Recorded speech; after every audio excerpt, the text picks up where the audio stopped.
Hey family, it is Monica Wisdom. How are you today? I just want to share something personal with you today that I'm excited to share. I'm a little bit nervous, but I'm excited. I've already put it out on social media. So if you follow me on social media or follow Black Women Amplified or Monica Wisdom on Instagram, you already know what's up.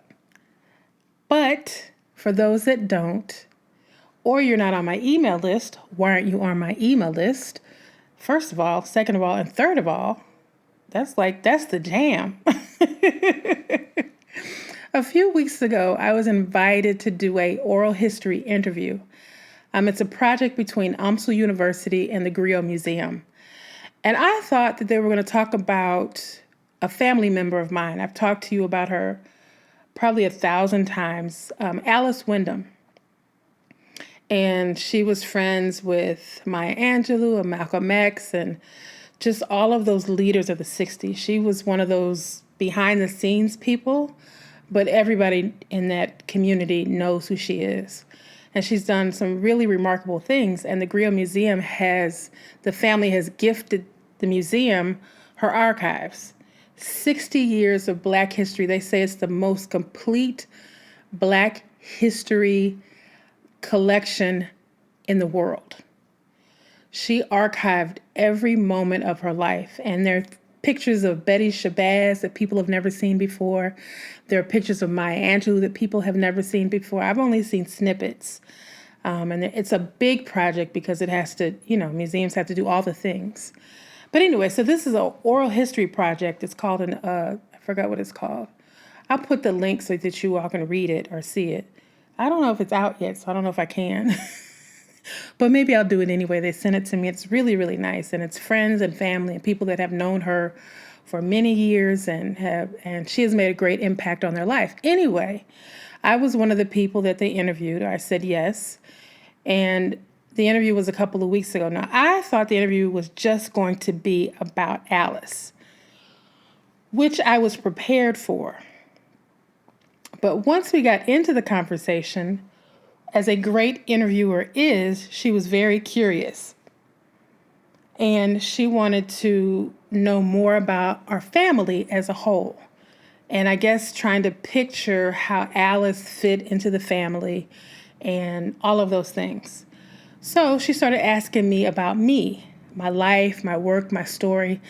Honestly, I was not ready for that. It caught me off guard. When I get interviewed, I typically know what it's about. I'm always ready because, I can talk to a tree.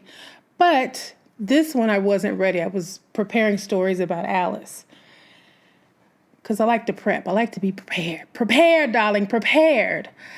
But even though it caught me off guard, it made me realize something.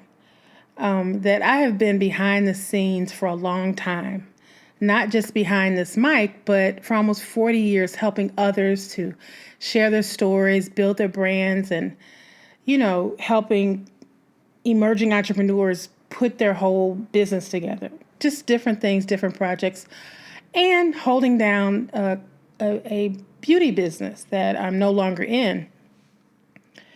But these are all things that I love doing.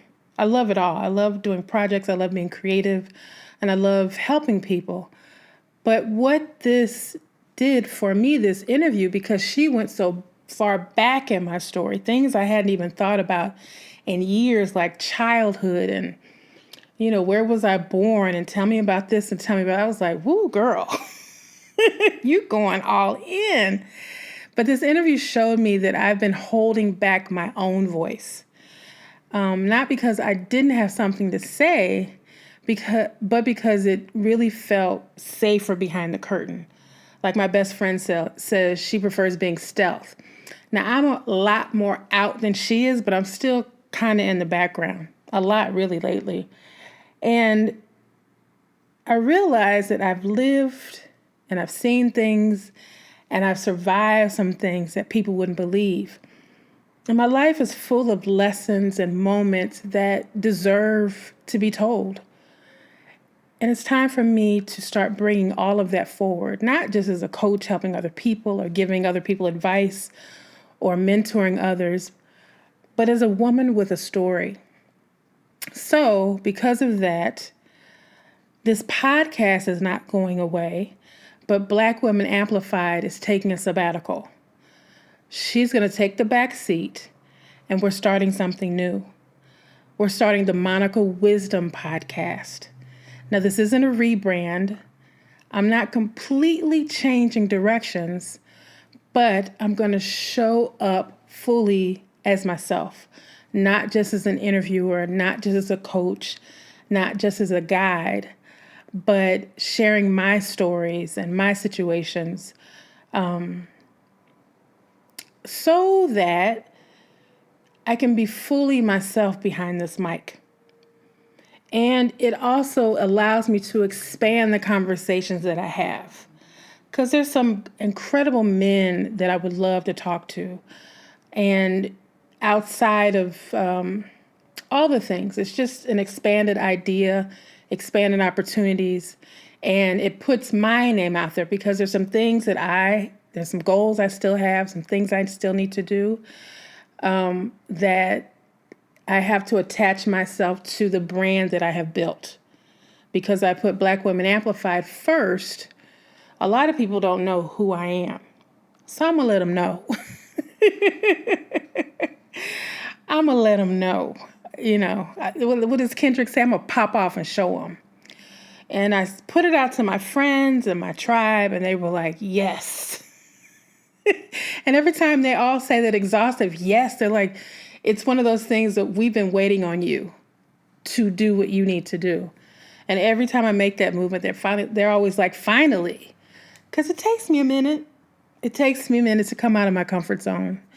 You may not think that, but it does. And the truth is, it's time. It's time. I crossed over into a big age, and I was like, when is this going to happen? When is this going to happen? I call it if only syndrome. If only I had this together. If only I had that together. It's not about having anything together. It's just about walking your truth. And if it's something that I'm coaching people on and I'm showing people, I have to do it too. I have to be in integrity. I do it, but not to the extent. And I've looked at lots of places, the people that I admire. Their name is up front. Oprah's name is up front. Iyanla Van Zant's name is up front. Michelle Obama's name is up front. They are not behind the brand. They are the brand. And so that's the simple transition that I'm making. Why am I saying this? Because there's going to be change. And I hope that you still walk with me.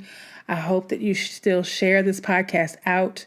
I hope that you continue to subscribe and join my email list and be a part of everything, because things are not changing. It's just a little tug and a little shift to push me forward up front. So that's the news I have to share today. And I really am excited to share it. I'm really excited. I'm really, really excited because it's time. It's really time.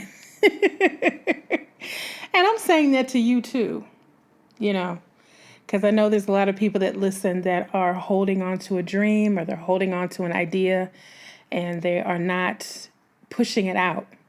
But listen, as we have seen on this political climate, listen, it don't take a lot to be the best.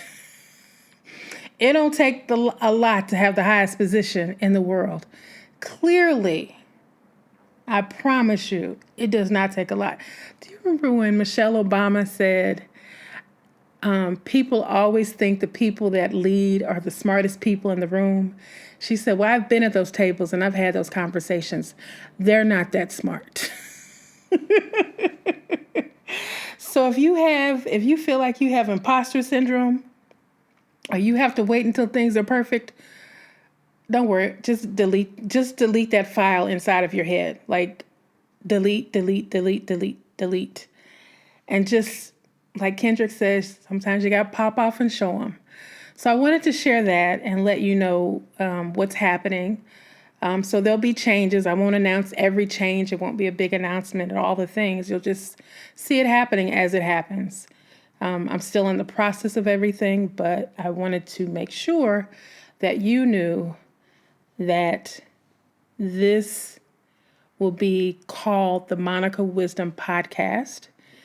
Black Women Amplified will always be around. She is my heart. She is my strength. She has given me a place to express myself, to do many things, to become a mentor at the Podcast Academy, to interview people who I have admired from afar for years. Because of this podcast, I was able to get a certificate in women's entrepreneurship for free. So there are many, many things that's why I tell people, child, get a podcast. If you need to know how to do it, you want to know how to do it from beginning to end and develop a great show, email me at hello@blackwomenamplified.com and we can schedule a consulting appointment so I can walk you through the process. Anyway, that's all I have to say. I'm going to come back with a 3-part series called Reframe Your Narrative, because I have this incredible class, this workshop that I have recorded a while ago. And it's normally a part of my next chapter coaching, but I have pulled it out so that I can share it with everyone, because I think it's important, just like I've done today. I am reframing my narrative in this process. And as you know, storytelling is the foundation of all of my work, whether I'm coaching, whether I'm doing a podcast, anything. It's about telling a story, and it's about telling your story. And one thing that often happens is that people stop or sabotage themselves by the stories that we say to ourselves, the things that happen in our head. We often think, well, he said this and he said that. Well, what are you saying to yourself? That's the most important conversation, is the one that you have with yourself. So reframe your narrative is all about getting clear about what you're saying to yourself and where it came from, and then pulling back out and reframing those stories so that you have a positive outlook on yourself. You know those little munchkins that tell you you're not good enough or who's going to listen to you? I had that same thing when I started this podcast. I sent out an email about it today, but I almost didn't do this podcast because I was like, well, who's going to listen to me? What do I have to say that's important? I didn't even like the sound of my own voice. I've told you all that before. But all of that changed when I realized that where it came from, the genesis of that idea, of that program that was in me that just kept running over and over again. I don't have that anymore, clearly. I've got, I'm going towards 150 episodes, and the average podcast lasts 4. And I've built this podcast and this brand up, and the next journey is to make it profitable. So I need your support to get the word out so that it can become bigger and bigger and global around the world. So around the world, I want people to hear this voice, hear these stories, hear these interviews, and learn this learning, honey. Anyway, I'm going to head out. I just want to say thank you. Sincerely, thank you for everyone that has supported this podcast. If you're a new listener, welcome. I want to thank all the other podcasters who have had me on their shows. Thank you to the guests that have been on the Black Women Amplified podcast. She's not going anywhere. She's going to make guest appearances. Those special interviews will be under Black Women Amplified because that is a sacred space for Black women. That is a sacred space for Black women to share themselves. So she's not going anywhere. You don't have to dial up something else. You don't have to subscribe to anything else. Everything is going to be right here. But now she's got a twin sister, and it's called the Black Women Amplified Podcast. Oh, nope. It's called the Monica Wisdom Podcast. Anyway, love and light to you all, and I will talk to you soon. And I will be back next week with an incredible show of our 3-part series, Reframe Your Narrative. Have an amazing day, and remember, it is your time to shine.